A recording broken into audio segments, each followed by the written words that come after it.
அனைவருக்கும் வணக்கம். நம்ம இப்போது ராகி சேமியா 2 டைப்பில் பண்ண போகிறோங்க. அதில் முதல் டைப்பு காரமாக பண்ணுறது, ரெண்டாவது டைப்பு ஸ்வீட்டாக பண்ணுறதுங்க. அதுக்கு முதல்ல ராகி ஒரு பேக் எடுத்து அதை ஒரு பாத்திரத்தில் கொட்டி ஒரு 2 நிமிஷம் தண்ணியில் ஊற வச்சு எடுத்து ட்ரை பண்ணிக்கலாங்க. அதுக்கப்புறம் இட்லி பாத்திரத்தில் இட்லி ஊற்றுற மாதிரி துணி வச்சு அந்த மேலே நம்ம ஃபுல்லாக அந்த ராகி வாஷ் பண்ணி வச்ச ராகியை ஃபுல்லாக கவர் பண்ணி போட்டுக்கலாங்க. கொஞ்சம் கொஞ்சமாக ஆட் பண்ணிக்கலாம். இப்போ ராகி பார்த்திங்கன்னா நார்மலாக வாரத்துக்கு 2 நாள் 3 நாள் ரெகுலராகவே எடுத்துக்கிறது ரொம்ப நல்லதுங்க. ஏன்னா ராகி வந்துட்டு உடம்புல இருக்கிற கெட்ட கொழுப்பு எல்லாத்தையும் சீக்கிரமாக குறைக்கும். அதே மாதிரி வெயிட் லாஸ் பண்ணுறதுக்கு ரொம்ப யூஸ்ஃபுல்லாக இருக்கும்.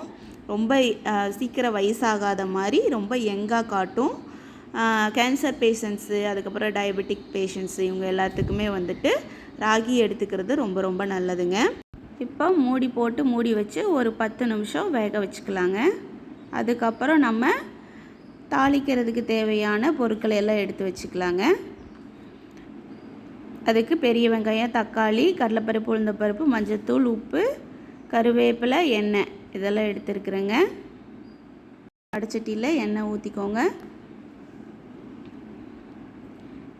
எண்ணெய் காஞ்சதும் கடுகு போட்டுக்கோங்க. கடுகு பொரிஞ்சதும் கடலைப்பருப்பு, உளுந்தப்பருப்பு ஆட் பண்ணிக்கோங்க.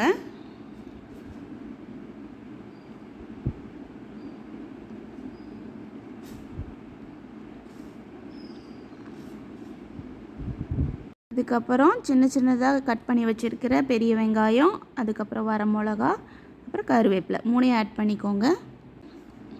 வெங்காயம் நல்லா ஓரளவுக்கு நல்லா டீப் ஃப்ரை ஆகிற மாதிரி இது பண்ணிக்கோங்க. தக்காளி கட் பண்ணி வச்சுருந்த தக்காளியும் உள்ளே போட்டுக்கோங்க. அது கூடவே கொஞ்சம் மஞ்சத்தூள், உப்பு ஆட் பண்ணிக்கோங்க. வெங்காயம் தக்காளி ரெண்டும் நல்லா கோட் ஆகிற மாதிரி நல்லா மிக்ஸ் பண்ணி விட்டுக்கோங்க. ஒரு 5 மினிட்ஸ். தக்காளி நல்லா மசிஞ்சதும் இப்போ ஓப்பன் பண்ணி பாருங்கள். இது நல்லா வெந்திருக்கு. இப்போது நம்ம என்ன பண்ண போகிறோம் அப்படின்னா, இதை அப்படியே எடுத்து நம்ம அந்த மசாலாக்குள்ளே ஆட் பண்ண போகிறோம்.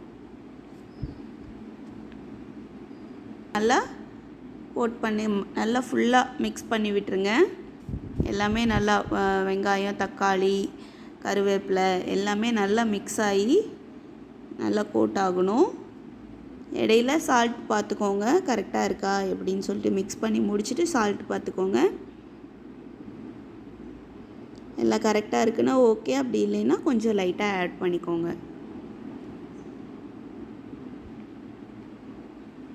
ஓரளவுக்கு மீடியம் ஃப்ளேமில் வச்சு பண்ணிக்கோங்க. சால்ட்டெல்லாம் பார்த்துட்டு கோட் பண்ணிவிட்டு ஸ்டவ்வை ஆஃப் பண்ணிக்கோங்க. அடுத்தது நம்ம செகண்ட் டைப் பார்க்க போகிறோங்க. அது வந்து ஸ்வீட்டாக பண்ணுறது. அதுக்கு தேங்காய் ஒரு 1/2 மூடி எடுத்துருக்கு. அதுக்கப்புறம் வெள்ளை சர்க்கரை, கரும்பு சர்க்கரை உங்களுக்கு எது விருப்பமோ அதுபடி போட்டுக்கலாங்க. அதுக்கும் ஃபஸ்ட்டு வந்துட்டு ராகியை ஒரு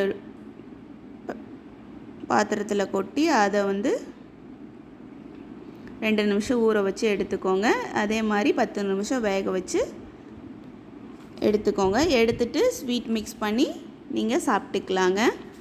ராகியை நார்மலாக வந்துட்டு நம்ம கூழ், சேமியா, தோசை இந்த மாதிரியெல்லாம் செஞ்சு சாப்பிட்டா நம்ம உடம்புக்கு ரொம்ப நல்லதுங்க. தேங்க்யூ ஃபார் வாட்சிங்.